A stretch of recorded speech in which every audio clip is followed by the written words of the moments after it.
Welcome everyone to the another interesting session on list today. List is one of the most important data structure in Python, and we already covered in the last session and the introduction session of the list. And today's session also going to be very interesting one because we are going to cover three important things in the list. One is the sorting, which is very useful and one of the fundamental concept when you handle the data. And second is how you unpack a list to the different variables, that we're also going to cover in very detail.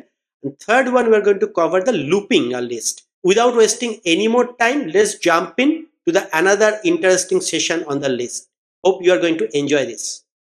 Be it machine learning, AI, data science, or web development, whichever field you will work on, you need to work with data every day in your project.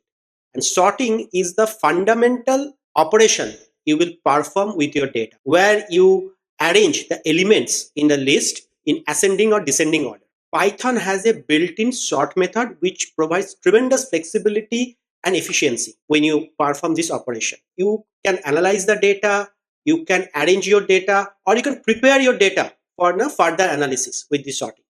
Let's see with an example. Let's say we have list numbers where we have the different numbers in a unsorted manner. If you want to sort this, there is a very simple syntax Python gives us.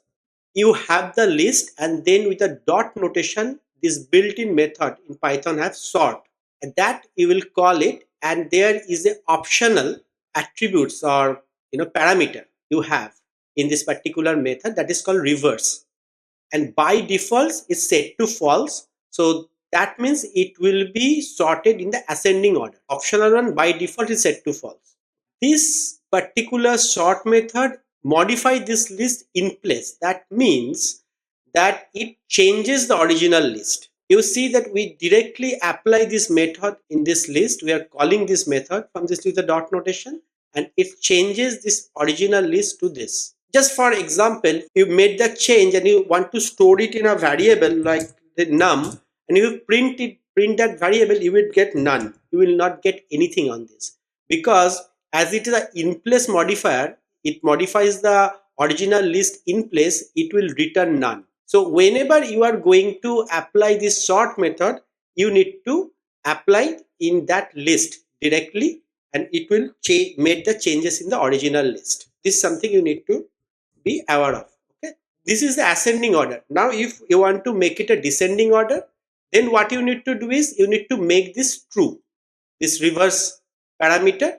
It was false by default. If you want to make it descending, you will make it true. See it now, it's a descending order. We are going to look into it in more details when you learn more about data structure algorithm. But just for your information, this sort method use the team sort algorithm. Team sort is nothing but combination of merge sort and the insertion sort. Don't worry about it at this point of time. When we look into advanced series like DSA, we'll do that in this channel. So that time we will do in discuss it more in details. We seen that this particular these two example in a numbers list where the items are numbers, but that doesn't mean that it will not work in a string. It will work in a string also. Let's say we are taking this particular list which has a fruit, which called fruits, and which have a multiple strings with the fruit name: apple, pineapple, mango, strawberry, and all this. Try to sort this particular list. So let's put this sort method on this. So fruit sort, reverse is false. Now let's execute it. Now if you see how it's sorted in the first letter. So first A, then B, apple came, then blueberry, then mango, then P, pineapple, and then strawberry. Now if it make it true, it will be descending order. So strawberry will come first, then pineapple, mango, blueberry, apple. Hope you understand this point. Okay. So sorting can be applied any list basically. It can be applied. It can be applied in an object also. List of objects also. Here we see that when we applying in a particular string list, it is applying it based on the first letter, right? Now what about if you want to have a sorting which will apply on this particular list in a way that where smaller length that will come first, and it will be ascending order. The first apple will come, both come, then mango will come, like this it will come. Okay, that can also possible. Then we need to use a custom key. This is a something Python gives us, and this is tremendous powerful in this particular functionality. So let's say we are putting this sort, and here you see we have a parameter we are passing what key parameter does it. You can pass the key parameter value any function you want. And how it works is, this particular function is a length function. If you remember, the length function which will gives the length of the list. Now what it does is, this particular function will apply each of the element in the list, and it will provide the length of this each of the string, a value, and the sort will happen based on that value.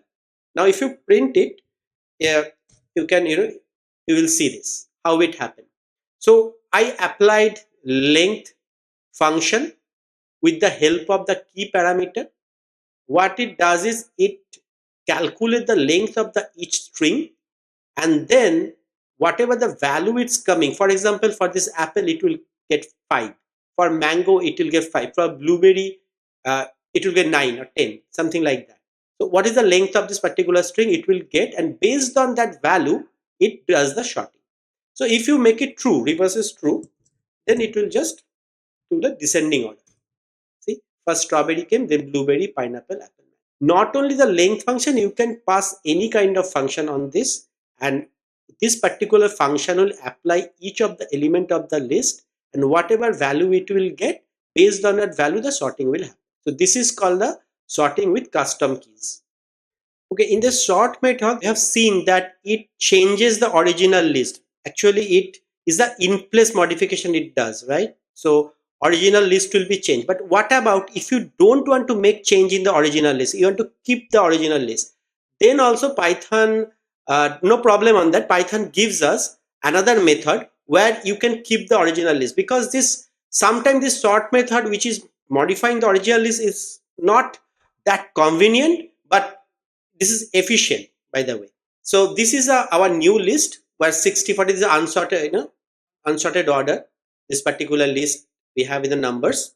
Without changing this particular original list, there is another method called sorted. Okay, so this is not method, is a function. So what it does is, what we are doing is, here we are passing the list, this particular list we are passing as a parameter on this function, and also we have another same parameter we had in the sort method, reverse. We are using that also, and we are storing this into a new variable. So what will happen is, your numbers variable will not change, but it will sort this particular numbers list and assign to a new variable, sort underscore numbers. And if we print it, you will come to know. See what happened. This particular original list is sorted, and it assigned to this sort numbers. We are printing that, but original list are not getting changed in this particular method. If you print that original list, we see our original is still there. No changes on this. So this is again a useful when you do not want to make change into the original list. We have already seen in the sort method the custom key, the powerful functionality. We already seen that also applicable this sorted method also. Let's see one example. Let's say we have this particular new fruits is our list with a string. Now we are applying the sorted method on top of this. Okay, the method is a sorted. Here we are passing this particular list, and here we are key parameter also we are passing, where again we are passing the len function, and reverse is true. Now if you print it, you will see it's sorted properly. The point I am trying to prove here, all these parameters we had in the sort method, those are available in the sorted method also.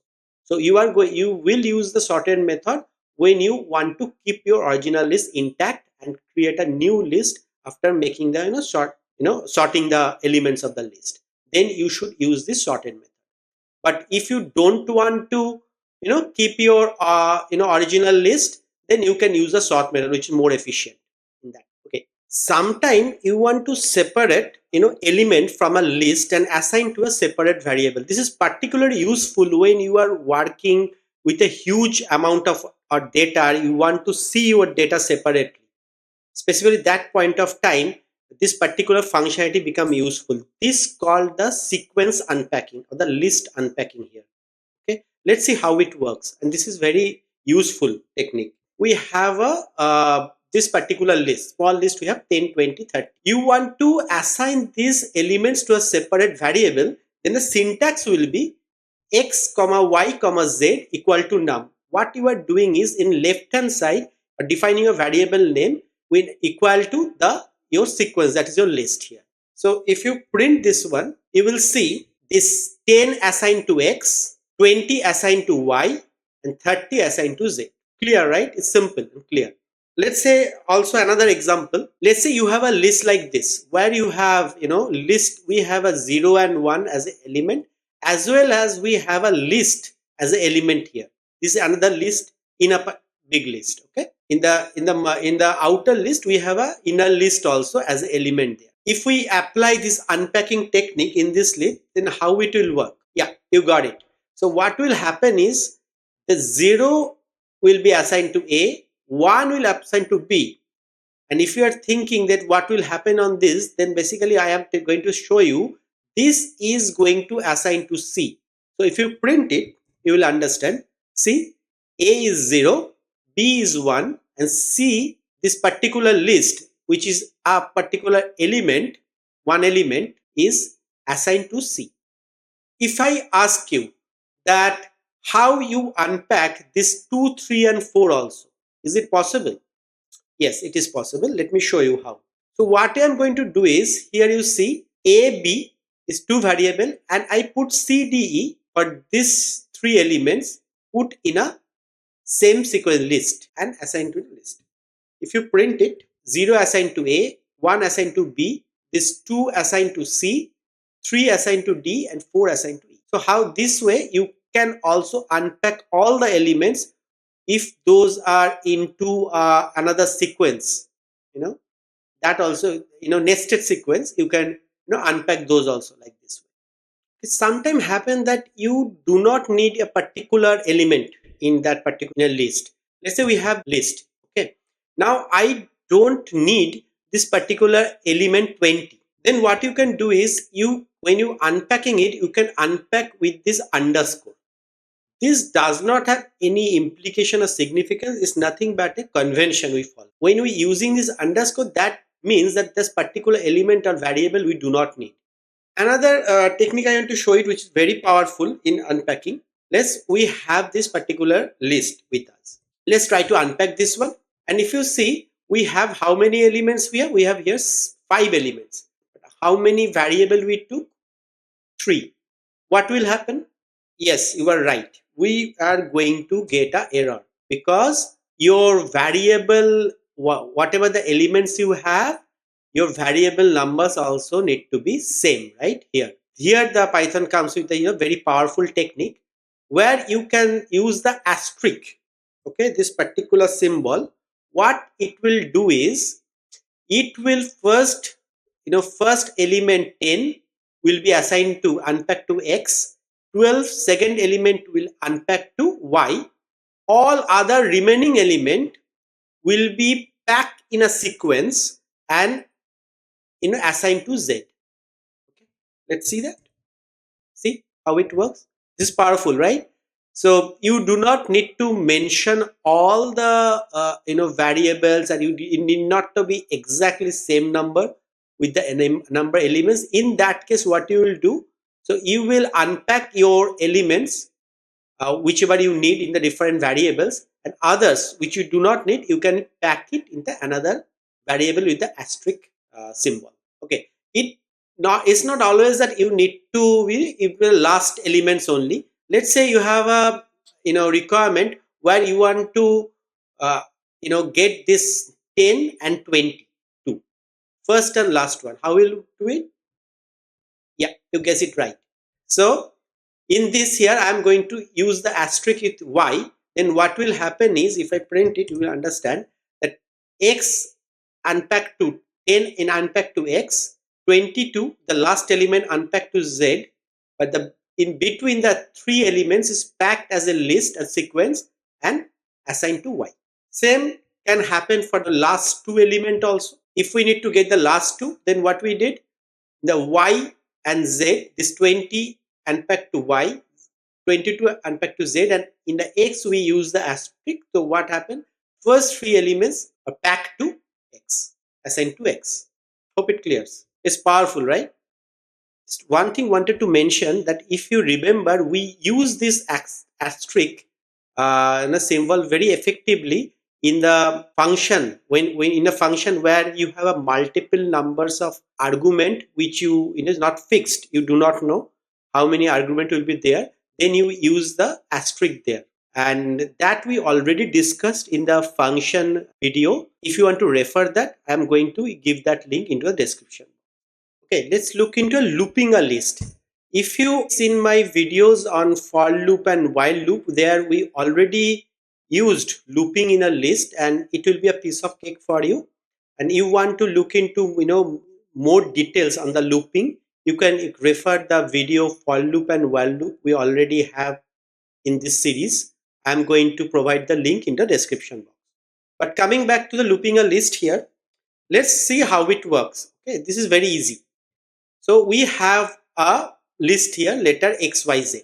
Okay. Now you want to iterate each of the elements of this list and print it. How you will do? You will use the for loop. What I am doing is L is the iterator variable, and letters is your iterable, that is your sequence here, the list, and you just print the L here. See how it's working? That each of the element is getting assigned for each iteration in this iterator variable, and we are printing that. So in the first iteration x will assign to L, in the second iteration y will assign to L, and the third iteration the z will assign to L, and it will end the loop and it will exit. Simple, right? Sometimes what may happen, that you have a requirement where you need to keep a count that how many times you are being looped, okay, but you are looping in this particular iteration. In that case the index will be very helpful, but if you see, we are not getting any index in this for loop, but there is a way to get the index. Okay, let me show it to you. So there is a called enumerate function is there. What it does is it give you the index and the element in a tuple format. Okay, what is tuple? We are going to cover tuple in very detail into another other video when you cover the tuple. We already showed what is tuple briefly in the data types video, right? You can refer that, but here it's nothing but it's another sequence which has a 0 is the index and x is the your value on this particular list. So how the enumerate function is working here is it's giving you both the value as well as index for each iteration in a tuple format. So the first iteration, when you're using the enumerate function here, first iteration it give the first value x with here and with this index 0. So in a tuple, the first element in the tuple is the index and second element is the value. In the second iteration, it giving the value y here and its index is 1. In the third iteration, it's giving the index 2 and its value z in a tuple form. Now, if you want to get index and your value in a two different variables, how will do it? You can tell me, right? You already know unpacking concept. We already discussed this. Yes, I know you know it. Let's write it. What we did is, we know that with this enumerate function, we are getting tuple for each iteration. When you are getting tuple, we are using our unpack functionality. By the way, unpack functionality, we look that it works in list. It works for tuple also. So what we are doing is we are putting two variables here, index and letter. So each iteration, when we getting the tuple, it is getting unpacked, and in this 0 is assigned to the index, and this particular value x is assigned to the letter in the first iteration. In the second iteration, 1 is being assigned to the index, y is being assigned to the letter. In the third iteration, the 2 is being assigned to the index and z is assigned to the letter. Yeah, you got the point. So that means we, for each iteration, when you are getting the tuple with this enumerate function, we are unpacking it and assigning these two variable index and letter. That's it.